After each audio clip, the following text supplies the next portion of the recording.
in a districting plan like this, where you are basically, through the line drawing process, taking people out because of their race.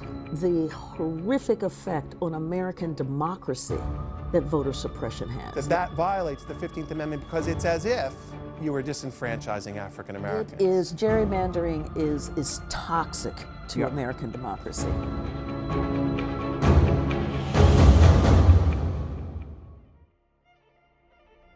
The denial of this sacred right is a tragic betrayal of the highest mandates of our democratic tradition.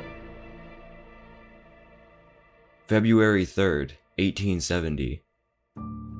5 years after the Civil War, Congress ratified the 15th Amendment, which granted African American men the right to vote. Jim Crow-era Louisiana. The poor, women, and colored are severely disenfranchised. Impossible literacy tests, poll tax after poll tax, riddle-like voter registration, all designed to disenfranchise minority voters. It's 2023 now, so how much has really changed? Racial gerrymandering is the manipulation of electoral district boundaries with the intent to ensure constituents of a certain race are the minority in a district. During redistricting sessions, lines are drawn to pack and crack districts to reduce voting impact and diminish likelihood of electing preferred candidates. In 1960, the landmark Supreme Court case, Gomillion v. Lightfoot, determined that racial gerrymandering against African Americans was a violation of the 15th Amendment. Decreasing voter concentration by dividing lines gives certain voters, often minorities, less power to their vote. This is a violation of the Voting Rights Act. Racial gerrymandering leaves votes underrepresented and diluted within their own states. This is modern-day disenfranchisement. How are Americans to exercise their right to vote if these lines make it impossible for their vote to carry weight? 33% of Louisiana's population is African American. There are 6 congressional districts. Can you do the math? 2 out of the 6 congressional districts must be majority-minority black districts in order to ensure representation for Louisiana's minority population. Unfortunately, the Supreme Court has delayed creating the necessary second majority black voting district in Louisiana.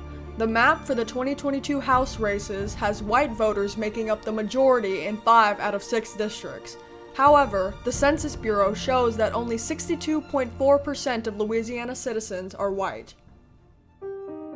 Can you tell us some of the history of gerrymandering in Louisiana? It's more math than politics.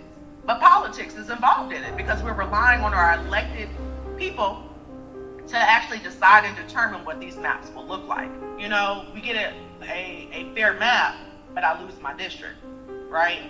Or I keep my district, but we don't have a fair map as a community. Can you tell me how gerrymandering has affected your congressional district or even New Orleans?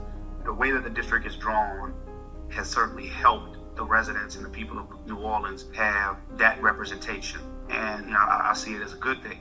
The downside is that it has limited the rest of the state's ability to have more of a voice. During the redistricting session in 2022, what were some of the main points of conflict that were faced when redrawing the maps? The main issues were the opposition of people saying that, well, we can't do a second majority minority congressional district, even though we provided numerous examples and paths and ways in which it could have been done.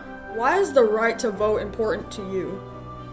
This is something people had to fight for. This is something that people bled and died for.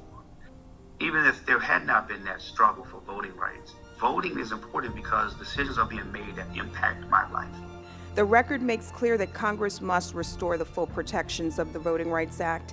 I urge this committee and this Congress to fulfill the promise of our Constitution and restore protections needed to ensure that African Americans, Latinos, and other people of color enjoy equal voice in our democracy.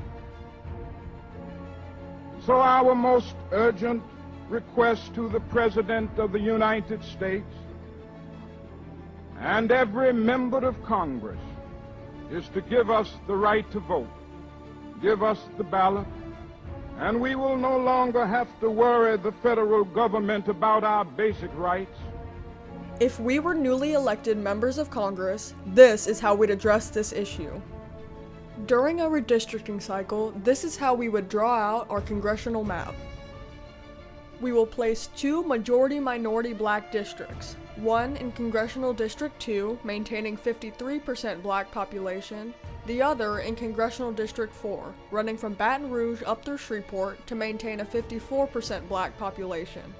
This way, we can account for Louisiana's black voting population within these seats. We would get rid of the gerrymandered district lines and replace them with fair, inclusive lines. This action establishes districts that give everyone a voice and an impact with their vote, affirming the democracy that our founding fathers intended for this country.